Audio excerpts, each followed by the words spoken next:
Operation সিঁদুরে 9টি জঙ্গি ঘাঁটি সম্পূর্ণ গুড়িয়ে দিয়েছে ভারত। তার মধ্যে 2টি জঙ্গি সংগঠনের হেডকোয়ার্টার রয়েছে, আর তার পাল্টা পাকিস্তানের তরফে হামলা চালানো হয়েছে।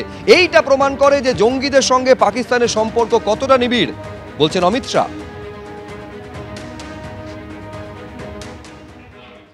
हमने 8 तारीख को ऑपरेशन सिंदूर लॉन्च किया। कुछ ही मिनटों के ऑपरेशन में हमने 9 आतंकी अड्डों को समाप्त कर दिया, जिसमें से 2 उनके हेडक्वार्टर थे।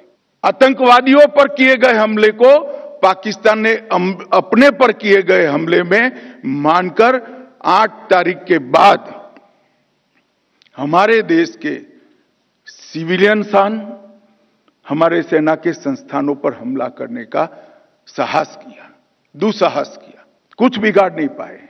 और जब पाकिस्तान की सेना ने हमारे सिविलियन स्थानों और हमारे सेना के स्थानों पर हमला किया, इसका प्रयास किया, 9 तारीख को भारतीय सेना ने उनके एयरबेस पर हमला कर एक प्रखर और कठोर जवाब देकर उनकी मारक क्षमता, हमारी मारक क्षमता का परिचय कराया।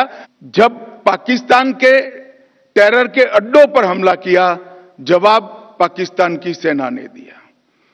जो उनके आतंकवादी आका मारे गए, उनका जब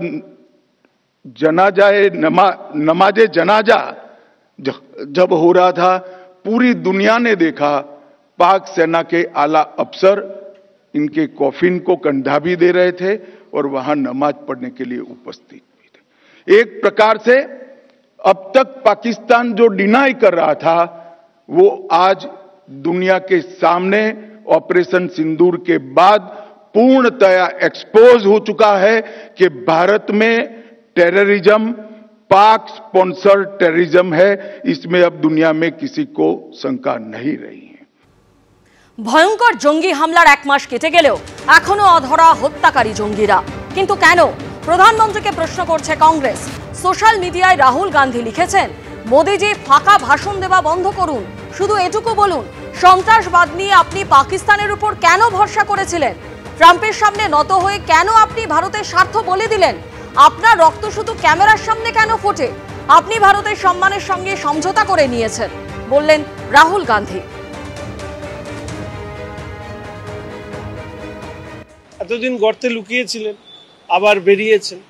আমি শুধু এইটুকু রাহুল গান্ধীর উদ্দেশ্যে বলতে চাই যে 2005 থেকে 2013 অবধি যে একের পর এক সন্ত্রাসবাদীদের হামলায় একের পর এক মানুষ আমাদের সারা দেশ জুড়ে তাদের হত্যা করা হয়েছিল, সেই সময় রাহুল গান্ধী বা তার পার্টি কি করেছিল আগে এই উত্তর দিন।